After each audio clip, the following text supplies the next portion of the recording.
Hi, John here. In this video we're going to look at the centrifugal pump and I'm going to explain to you how it works. So let's dive in. Let's do a little spin. Here is the exterior view of the pump again.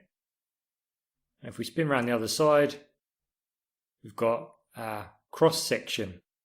Now I'm not going to go through the terminology and the components because we've covered that in another video. But let's just go through the components that we actually need to talk about. And the components are the impeller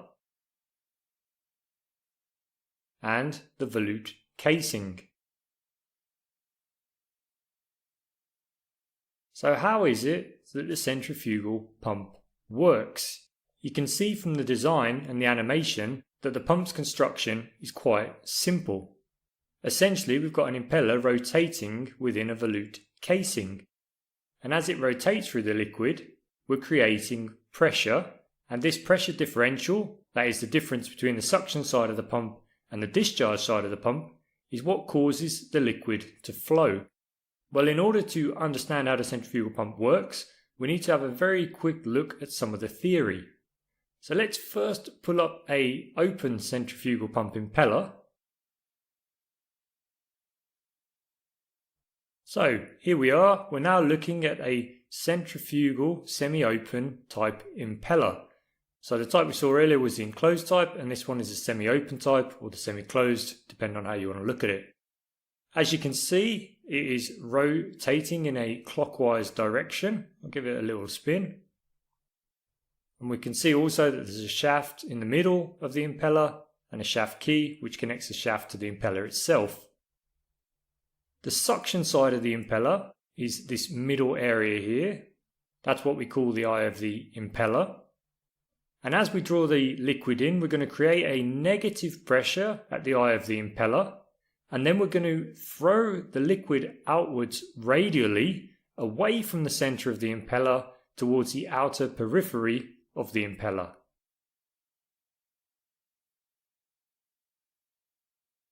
The reason the liquid is thrown outwards radially away from the center eye of the impeller is because of the friction between the impeller and the liquid. As the impeller moves, some of this movement is imparted onto the liquid. And because the impeller is rotating from a center axis, the liquid has a tendency to be thrown outwards away from the eye of the impeller. Now the force that causes this is known as centrifugal force. And because this type of pump uses centrifugal force, it's called a centrifugal pump. If you've ever driven around a corner very fast in your car, you'll know that if you're driving around a corner and turning into the left, you have a tendency to be thrown outwards to the right. And this is centrifugal force. Now the impeller does the same job, although on a much smaller scale. It rotates very fast from a center axis of rotation, and the liquid that is drawn into the center is thrown outwards to the side, radially away from the eye of the impeller. This centrifugal force gives us a large increase in velocity, which we can later turn into pressure.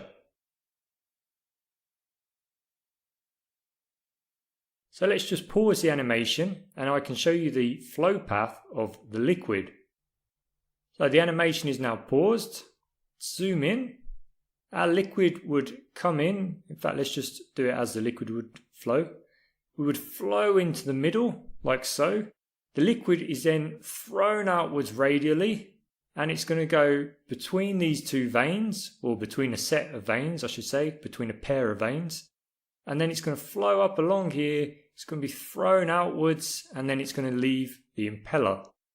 So let's do it this time, but this time we'll just add some arrows to mark the flow. So as you can see now the liquid would flow out radially, and as it does so, as it flows out through the channels, the flow path area is going to gradually increase. And as it increases, we're going to get a reduction in velocity and an increase in pressure. So that is essentially what the centrifugal impeller is doing.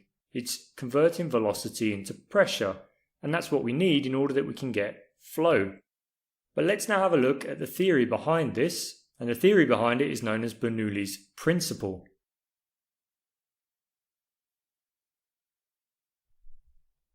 Okay, so here we are. This is our Bernoulli principle simulator. You can see we've got an underground pipe. We can assume this is going to be an underground water pipe. I'm going to turn the dots off, but you can see that the flow is from left to right.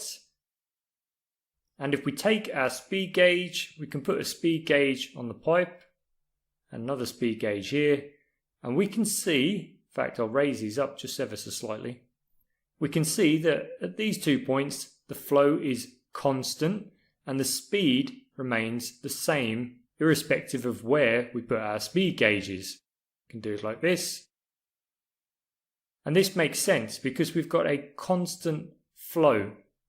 Now this constant flow is required in order to apply Bernoulli's principle. Bernoulli's principle states that if we have a constant flow and we change the flow path area, then we get a corresponding change in pressure and velocity. So let's put the theory to the test. I'll take my pressure gauge and I'm going to install it. In fact, we can install it roughly here. So it's slightly in front of the speed gauge in relationship to the flow. And I'll take my pressure gauge and I'll try and do roughly the same thing again. See, it's a bit further down here. And there we go. We've got the exact same pressure and the exact same speed. So Bernoulli's principle states that if the flow is constant and we adjust the flow path area, then we'll get a change in speed and pressure. So I'll extend the pipe and I'll make the pipe a little bit bigger in diameter. And we can see already the speed has dropped. It's now 0.7 meters per second instead of 1.6. And the pressure is increased. Can do it also here. Again, the speed has dropped 0.4 meters per second and the pressure has increased again. So we know that if we increase the flow path area, we get a reduction in speed and an increase in pressure. And that's what Bernoulli's principle states.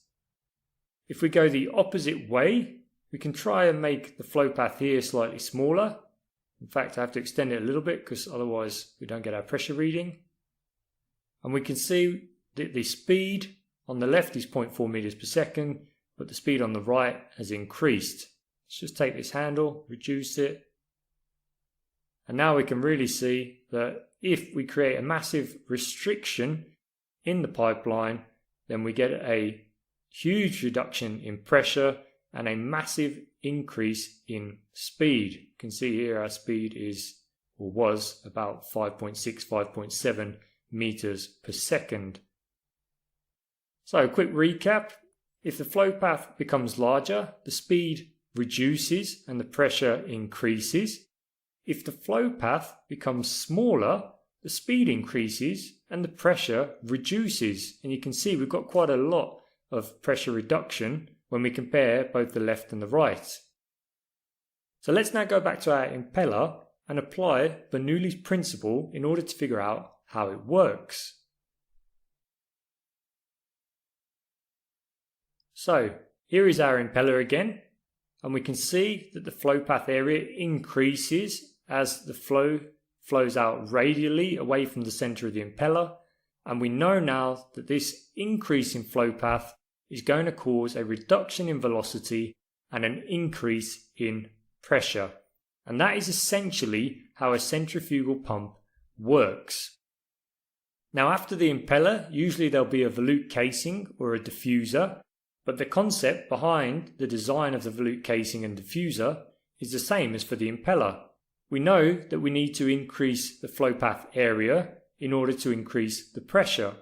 And as you can see on the diagram now, the volute casing does just that. As the liquid is discharged from the impeller, it's going to flow around the volute casing and we're going to get a reduction in velocity and an increase in pressure. And that is essentially how a centrifugal pump works. There really is nothing more to it.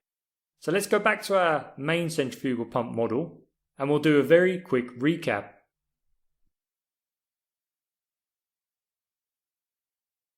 So here we are, we're looking at our centrifugal pump.